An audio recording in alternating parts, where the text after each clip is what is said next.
यही बात जो है व्यास जी महाराज को समझाए नारद जी, तो व्यास जी महाराज अपने शिष्यों को लेकर के भेजे। उनके शिष्य जो है मधुर मधुर सुंदर सुंदर भगवान के नाम का गुणगान करते हुए चल रही, क्योंकि कहते हैं मधुर मधुर नाम सीताराम सीताराम, बहुत सुंदर नाम है ये। अब इन नामों की चर्चा, भगवान के गुणों की चर्चा श्री सुखदेव जी महाराज के करणों में बड़ी, जब उनकी कानों में पड़ी तो भगवान श्री सुखदेव जी महाराज सोचे कि क्या कोई भगवान इतना उदार हो सकता है, इतना सुंदर हो सकता है कि जो पूतना भगवान को विष पिलाने आई थी, उस पूतना को मां की गति दे करके बैठे में स्थान दे दिया। क्या ऐसा कोई हो सकता है? अरे देव तो बड़ी बड़ी महारथी होती है, कैसे सो ये इतना कैसे? अब ये सोच करके महाराज सुखदेव जी की थोड़ी सी जो चेतना थी, जो थोड़ी सी भगवान की तरफ खिंची हुई, निराकार ब्रह्म का जो ध्यान करते थे, वो साकार भगवान की तरफ चली। जब ये आई तो सोचे कि चलो भगवान का गुणगान ही सुन ले, क्या बात है। सो शिष्यों को पकड़ के रखे, बोले कि बताओ ये सब जितने भी श्लोक है तुम्हें कौन सुनाया? क्या भगवान सही में ऐसे? बोले हाँ, भगवान वास्तव में ऐसे। और ये सारे जितने भी श्लोक हैं ये हमारे गुरुदेव ने हमें सुना। बोले कि क्या इतने ही श्लोक हैं? बोले नहीं, इतना ही नहीं है। बोले कितना है? तो उनके जो व्यास जी के शिष्य थे वो बोले कि इसमें 18,000 श्लोक। बोले कितने श्लोक? बोले हाँ, और ये श्लोक जितने भी हैं वो अमृत से भरा श्लोक है, इसे पीने वाला व्यक्ति अमर हो जाता है, दुनिया से अमर हो जाता है। बस पीने की जो भी इच्छा भाव की जैसा सुखदेव जी महाराज के अंदर वो इच्छा थी। सुखदेव जी महाराज दौड़े दौड़े हुए गए, शिष्यों से बोले चलो मुझे अपने गुरु से मिला दो कि कहाँ तुम्हारे गुरु हैं, मैं भी उन्हें देखना चाहता हूँ, मुझे भी ये सारे श्लोक चाहिए, भगवान के गुण का जो भी है भैया, जो भी भगवान के सुंदर गुण है चरित्र है, वो सब मुझे चाहिए। अब ये सुन करके जितने शिष्य थे उन्हें भी खुशी हुई, सुखदेव जी महाराज को लेकर के चले। व्यास महाराज के कुटिया पर सुखदेव जी महाराज दौड़े हुए आ रहे, कौन से पथ से? तो उसी पथ से जिस पथ से वो गए थे, उसी पथ से जिस पथ से व्यास जी महाराज दौड़े हुए विलाप करते हुए भाग रहे थे कि हाय मेरा पुत्र, हाय मेरा पुत्र। जब व्यास जी की कुटिया में श्री सुखदेव जी महाराज प्रवेश किए तो जब व्यास जी देखे क्या मेरा पुत्र यहाँ पर, ये कैसे चमत्कार हो गया? तब पीछे देखे कि पीछे तो मेरे शिष्य हैं, तुरंत उन्हें आभास हुआ कि ये चमत्कार भगवान के श्लोकों द्वारा हुआ है। अरे जिस पुत्र के वियोग में मैं दौड़ता रहा, फिरता रहा, भटकता रहा, वो पुत्र मेरे चिल्लाने से नहीं प्राप्त हुआ। अरे इतनी कृपा, कितनी कृपा है भगवान के, इस चुंबक की तरह है जो भक्त को देख लेते हैं ना, भक्त जो लोहा की तरह हो, ये चुंबक पकड़ करके अपनी तरफ खींच, जो भक्त लोहा की तरह। लोहा का मतलब होता है सरकार जो मजबूत हो, जो माया के प्रहार से दगे ना। लोहे पर जितनी भी जितना भी लोहे पर प्रहार करेंगे वो चिंगारी देती है, वो कभी भी टूटती नहीं है। लंबा पतला चौड़ा मोटा ऐसा हो सकती है लेकिन वो कभी टूटेगी नहीं जल्दी, चिंगारी दे दे करके टूटती है। वैसे ही जो भक्त होते हैं वो भगवान के लिए कभी भी पीछे नहीं हटते, भगवान को सुन करके रोते हैं, भगवान को समझ करके आंसू बहाते हैं, भगवान को देख करके अपने मन को शांति देते हैं और प्रभु जी के भक्तों से मिल करके अपने आप को धन्य मानते हैं। सुखदेव जी महाराज गए, व्यास जी महाराज शांति पूर्वक अपना आसन ग्रहण करके बैठे रहे, कुछ नहीं बोले। व्यास जी महाराज शांति सुखदेव जी महाराज आए, चरणों में पड़ गए। प्रभु आपने सुना है कि 18,000 श्लोकों के आप ज्ञाता हैं, 18,000 श्लोक 365 अध्याय भागवत जी में है, तो आप इन सबको अपने पास रखे हैं, कृपा करके मुझे भी उसे पिलाइए। व्यास जी कहते हैं, अरे मैं तो यहाँ पिलाने के लिए ही बैठा हूँ। अरे रस जो बेचता है वो बेचेगा नहीं तो पाएगा कहाँ से, अपना पेट कैसे पोसेगा। इसी प्रकार मैं तो यहाँ तुम्हें देने के लिए ही बैठा हूँ, अगर मैं दूंगा नहीं तो मेरा क्या होगा। महाराज सुंदर सुंदर श्लोकों का गान करते हुए श्री सुखदेव जी महाराज को सुनाने लगे। सुखदेव जी महाराज सुन करके मुग्ध हो गए, एक तरह से उनकी आदि समाधि लग गई। महाराज इतने मुग्ध हो गए कि अपने शरीर की चेतना हो गई। वैसे भी श्री सुखदेव जी महाराज को अपने शरीर का भान नहीं रहता है, दिगंबर है। दिगंबर अर्थात बिना वस्त्र के वो घूमते हैं, विचरण करते हैं। सुखदेव जी महाराज भागवत को सुनकर मुग्ध हो गए, क्योंकि जब भागवत कैसे पता चले कि हमने जो सुना है वो हमारे अंदर है, जो हम सुन रहे हैं वो काम करेगा, असर दिखाएगा। क्योंकि अगर हम कोई भी मार्केट में प्रोडक्ट आया है, कोई अच्छा प्रोडक्ट क्रीम हो गया, अगर वो गोरा होने वाला है तो हम लेने जाएंगे तो पहले क्या करेंगे, पहले उसे इस्तेमाल करेंगे, फिर विश्वास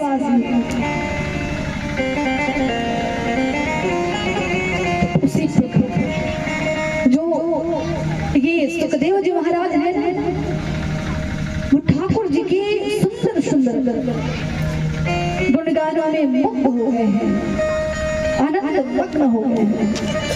क्योंकि अमृत है, पीने वाला कभी भी चेतना में नहीं रहता है। अगर आप ये सुन रहे हैं और अगर आपका शरीर स्थिर है, आपका वहां से हिलने का मन नहीं कर रहा है, तो महाराज आप समझ लेना कि ये भागवत हमारे ऊपर काम करने वाली है, ये असर दिखाएगी कभी ना कभी भी। क्योंकि जानते हैं, कहते हैं कि भागवत सुनी तो हुआ क्या हुआ मेरे साथ, मैंने वहां भागवत सुनी, यहाँ भागवत सुनी, ये सुना, दान किया, पुण्य किया, लेकिन सबका फल ऐसे जगह मिलता है जहाँ आप सोच भी नहीं सकते हैं, ऐसे जगह मिलता है जहाँ आप देख भी नहीं सकते हैं। जब कोई सहारा नहीं होता तो यही फल आपको मिल जाता है। कहते हैं कि अगर कोई आप बहुत अच्छा पुण्य किया हो, बहुत अच्छा कर्म किया हो, तो सरकार अच्छा कर्म करने वाला व्यक्ति कभी भी हारता नहीं है। क्योंकि कहते हैं कि सत्य जो है परेशान तो हो सकता है, लेकिन पराजित कभी नहीं होता।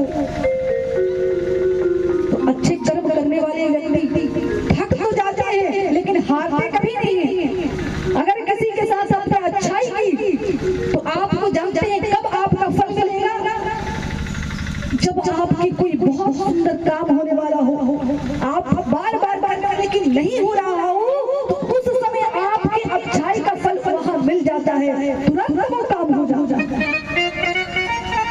और बुराई का फल भी मिलता है। बुराई का फल क्या होता है, अच्छे काम बिगड़ने लगते हैं।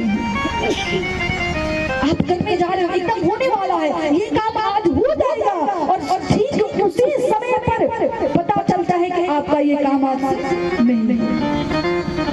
तो कहीं ना कहीं आपको या तो बद्दुआ किसी की लगी है, आपको किसी कोई बद्दुआ लगी है, और अगर अच्छे कर्म हो रहे तो किसी का आशीर्वाद लगा है अच्छे कर्म के कारण। तो उसी प्रकार ये भागवत जी को सुनने से स्थिर शरीर हो जाए तो समझ लेना कि मैं बड़ी भाग्यवान हूँ जो मेरा शरीर जो है स्थिर हो गया। क्योंकि हर किसी की इंद्रियां, हर किसी का मन स्थिर नहीं हो पाता है। जिससे भगवान की बहुत बड़ी कृपा होती है वही स्थिर कर पाता है, करवा देते हैं वो। अरे बहुत से लोग आते हैं, कहीं भी आएंगे, लेकिन उनके भाग्य नसीब में इतना नहीं हुआ कि मंडप में आकर भगवान की कथा को सुन सके। आप भाग्यशाली हैं, भाग्यवान हैं आप, जो आपको प्रभु ने इतनी बड़ी बड़ी बात। हम तो दास हैं, जितना कहें उतना कम। श्री सुखदेव जी महाराज मुग्ध हो गए। शुद्ध जी कहते हैं, हे राजा, हे ऋषियों, जब सुखदेव जी महाराज व्यास जी से उस कथा श्रीमद् भागवत पुराण को ग्रहण किए, तो वही पुराण वक्त आने पर, समय आने पर वह सुंदर से ग्रंथ को राजा परीक्षित के सामने परोसा। हे प्रभु, हे ऋषियों, सुखदेव जी महाराज समय आने पर वो सुंदर सी कथा परीक्षित को सुना। इस प्रकार प्रथम वक्ता व्यास जी और प्रथम श्रोता सुखदेव जी महाराज। शुद्ध सनकादिक जी पूछे सरकार, सुखदेव जी महाराज परीक्षित जी को सुनाए। सुखदेव जी क्यों सुनाए परीक्षित जी को? कहाँ सुनाए, किस ज्ञान में सुनाए? और ये सुखदेव जी को ही इतना बड़ा अवसर क्यों मिला? व्यास जी महाराज सुखदेव जी को ही क्यों दिए? तो कहते हैं शौनकादिक जी महाराज जब कहे तो सुन से कहे कि हे ऋषि, ये सुंदर, बहुत सुंदर कथा, बहुत सुंदर। आपको मैं एक शिव पुराण के संक्षेप सुनाऊं कि शिव पुराण में ऐसा वर्णन आया है कि ये जो सुखदेव जी हैं, ये साक्षात शिव स्वरूप है। ये शिव जी ही है सुखदेव जी। सुखदेव और कोई शिव ही अंश है सुखदेव। क्योंकि जब व्यास जी बहुत अधिक पुण्य करके शिव जी का ध्यान किए, तो उन्हें पुत्र की इच्छा, पुत्र की लालसा, वो शिव जी का ध्यान, पूजन और तपस्या करके बोले कि प्रभु, मुझे ऐसा पुत्र चाहिए जो भगवान के गुण को गाए और कभी भी माया से विचलित ना हो, कभी भी उसे माया स्पर्श ना कर सके।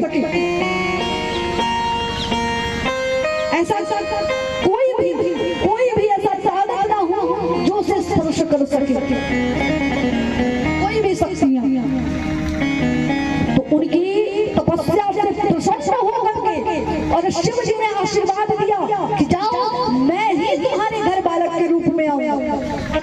तो शिव अंश है सुखदेव जी, क्योंकि मनुष्य के अंदर किसी के भी अंदर इतनी सक्षमता नहीं है जो कि सभी कुछ को अपने आप में काबू कर सके। शिव जी के अलावा कोई भी संपूर्ण वैरागी नहीं है। एक शिव महाबा, एक भोलेनाथ ही है जो कि संपूर्ण वैरागी है। वैरागी शिव और शिव के अलावा और कोई भी वैरागी नहीं है। तो शिव जी महाराज सुखदेव जी महाराज के रूप में व्यास जी महाराज की घर, क्योंकि भगवान के पहला भगवान के बहुत बड़े भक्त, दूसरा वैरागी कोई नहीं, तीसरा उन्हें कोई शक्तियां क्या छू सकती है जो कि संपूर्ण शक्तियों के मालिक है। उन्हें कोई टोना टोटका क्या कर सकता है जो कि भूत मैदान को ही लेकर दौड़ते हैं। उन्हें कोई क्या छू सकता है सरकार? क्या उन्हें कोई कुछ कर सकता है? इतने हमारे भोले बाबा को कोई क्या छू सकता है? क्योंकि ये जो भोले बाबा है बड़ी भोले,